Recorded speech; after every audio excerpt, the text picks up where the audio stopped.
Hi guys, today gagawa tayo ng collagen soup. Maglalagay tayo ng maraming tubig, halos puno yung kasirola, at tapos pag natutuyo na, magdagdag pa rin tayo. And then guys, maglagay tayo ng salt. Mga 2 kutsara guys.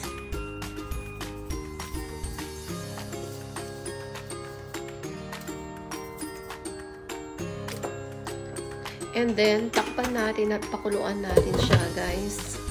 So, pakukuluan ko to ng minimum 3 hours to 8 hours, guys. I-slow cook ko lang siya kasi mas maganda yung matagal na pinapakuluan sa slow cook.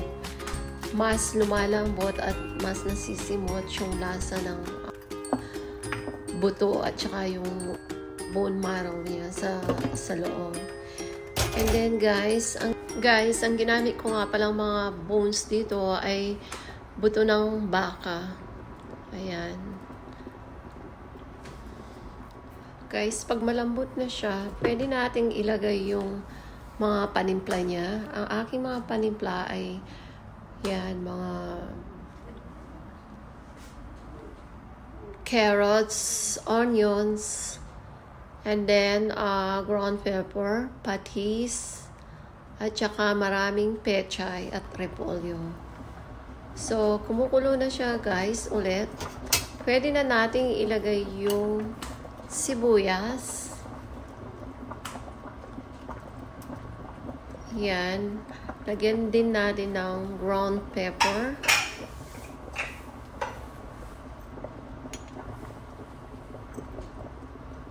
Depende sa inyo guys kung gaano kadaming gusto nyong ilagay. Pero kasi ako, mapaminta ako. So, lagyan ko siya ng almost 1 tablespoon na paminta. Tsaka patis, pampalasa.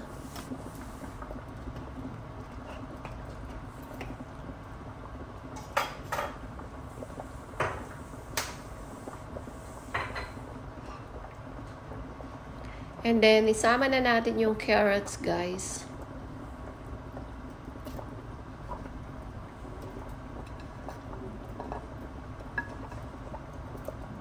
Dalawang carrots yan, guys.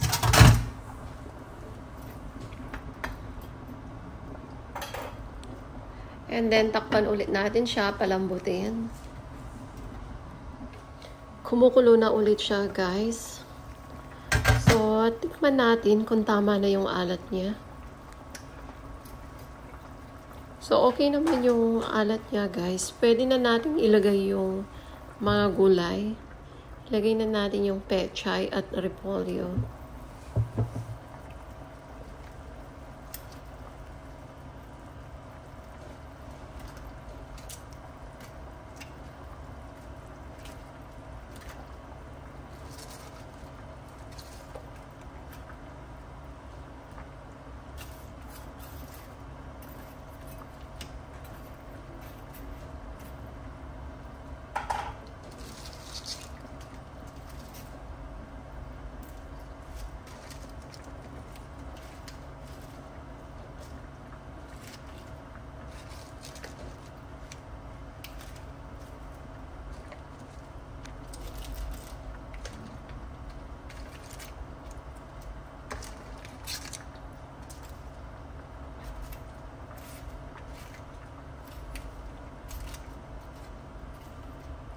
Takpan ulit natin.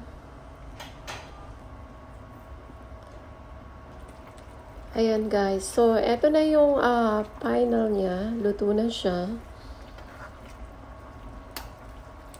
Ayan. Pwede na nating i-off yung kalan.